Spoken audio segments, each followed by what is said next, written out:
Hi, this is William from Great Affordable Watches, and today I'm gonna review the BOLDR Expedition. BOLDR is a small microbrand based in Singapore, and this is their newest watch, the Expedition. And this is a pre-production prototype, so there might be some small changes between this and the final production unit. And as always, let's start with some specifications. There are a couple of different models in the Expedition lineup, and this is the Kilimanjaro. And this particular model got a PVD coating and a black dial with white indices. There are different models in the Expedition lineup with different colors on the dial and stainless steel case, for example. The watch is 41 mm in diameter. The lug-to-lug length is 48 mm. The lug width is 20 mm. The case thickness is 14.5 mm. It got a sapphire crystal both on the front and on the see-through case back, and it's water resistant down to 200 meters or 20 ATM. The movement in the pre-production unit is the Seiko NH35, but in the final production unit, the one you can purchase, there will be a Seiko SARB017 which is a ETA 2824 equivalent, and it's a great movement. But in the pre-production version, you got the NH35 from Seiko. The watch will retail for $600, I think, but I think you can get it a bit cheaper right now. So on the spec sheet, this watch looks great, and you got all the specifications you want from a Explorer type watch, and it's very nice to see that they have gone for a SW200 movement, because microbrands often use Seiko, the Seiko NH35 or some Miura movements, so it's nice to see a microbrand with a Swiss movement for once, and especially in this price range. As I said before, there are a lot of different models and a lot of different colors on the dial, and some are really good looking. I will leave a link down in the description so you can check them out for yourself. This is probably my least favorite model of all of them, but it's still a really nice looking watch.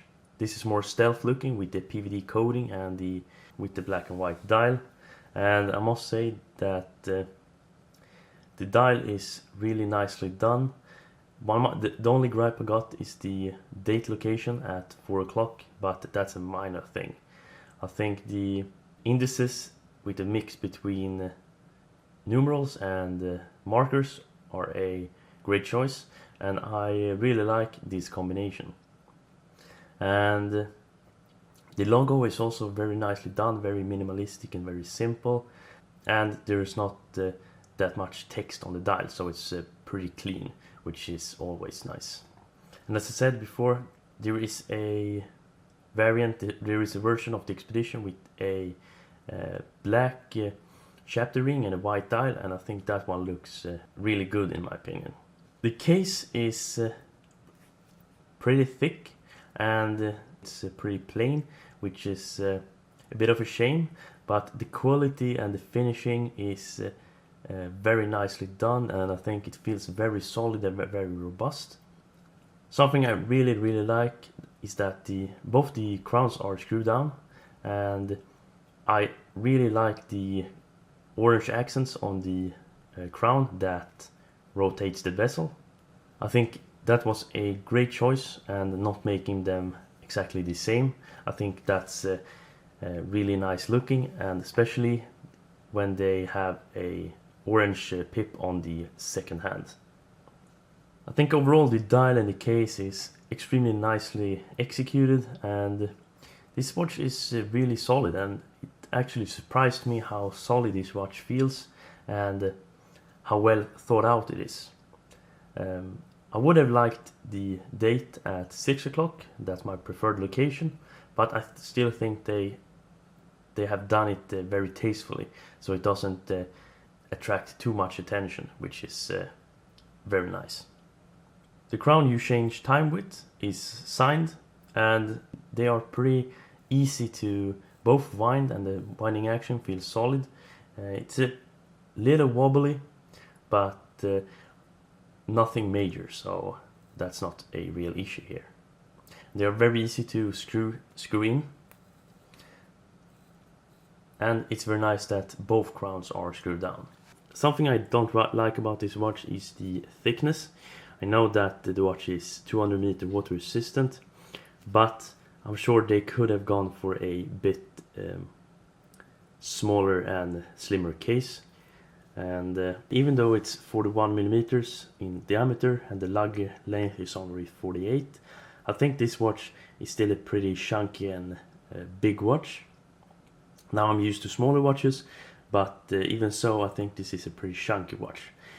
And as you're gonna see later, it doesn't wear that big on my 7-inch wrist, but it would have been nice to see a smaller case size, because I think that the direct competitor to this watch is the Seiko SARB017 or the Seiko Alpinist, and that watch is both a bit smaller and a bit thinner, while still having 200 meter water resistance, so that's a bit of a shame. But other than that, I think this watch is a really nice offering from BOLDR, and I think this is a real success when it comes to the execution.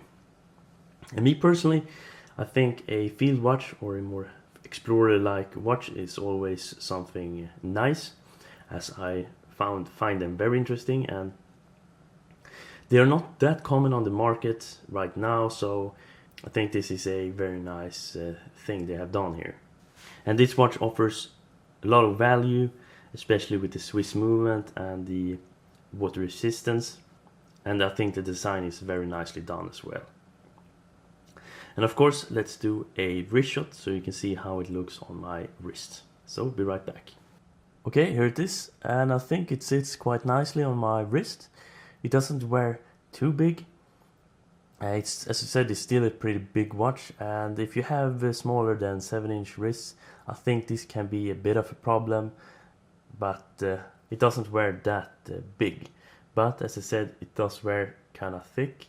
But other than that, I still think it feels comfortable on my wrist, and this strap, this canvas strap, feels very solid and very robust as well, and really matches the aesthetic of the dial and the case. I must say I am very impressed by this watch, and especially when it comes from a small microband as BOLDR. I think they have done a really nice job balancing the dial and all the colors. Even though this watch takes inspiration from a lot of other watches, I still think it feels very unique and something of their own, and this is always nice when it comes to the microband market. So if you're looking for a nicely executed explorer type of watch, and you want that high water resistance rating, and you don't want a diver's watch, I think this is a very solid option. The closest competitor is the Seiko Alpinist, and that watch is very hard to beat, but this watch comes close, and to some people the SW200 movement is superior to the Seiko SARB017. I don't really know about that, but some people think that, and this is a good alternative to this SARB017. And I think they have done a great job with this watch, and it really impresses me how solid this watch feels. So as I said, if you're looking for a explorer type of watch, I think this is something you should check out. So thanks for watching, and please leave a like if you liked this video, and if you didn't like it, then leave a dislike. If you want more watch related content, then please subscribe to my channel, and I hope I see you in the next one. Bye.